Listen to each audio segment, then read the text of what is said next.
Capitalism is consent. Perhaps you think there is another term that better describes capitalism. Perhaps you think it is defined primarily by competition, or perhaps even by exploitation. But, as I'm going to be arguing, you would be wrong. And in reality, the defining feature of capitalism is consent. Even the advocates of capitalism often say that the beauty of that system is that there is competition as opposed to monopoly. The argument goes that we can expect the goods and services provided under capitalism to be high quality and low cost because the firms that do not raise quality and cut costs will be outcompeted by rival firms. This is fine as far as it goes, but the distinguishing feature in that story is not actually the competition. Yes, it's true that competition is how resources are allocated under capitalism, but that's also true in every other system. When the government directs the use of resources, people compete to control the government. In some primitive society of warring tribes, the tribes might compete for resources by physically fighting over them.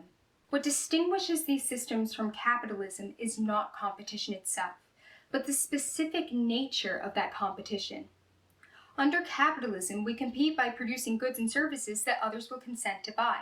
Consent is important because when two people consent to something, we have good reason to believe that they will both benefit. If either participant in a consensual transaction did not value what they were getting out of it more than what they put into it, then they would not have consented.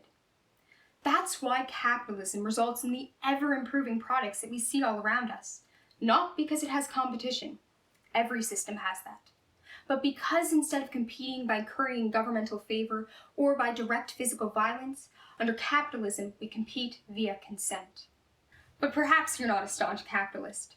Perhaps you think that capitalism is better characterized by the term exploitation.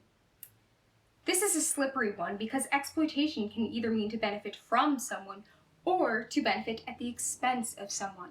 Under capitalism, you might say that a worker is being exploited by an employer. This would actually be true by that first definition because the employer is benefiting from the worker. But the worker consented to the job, so he too must be benefiting.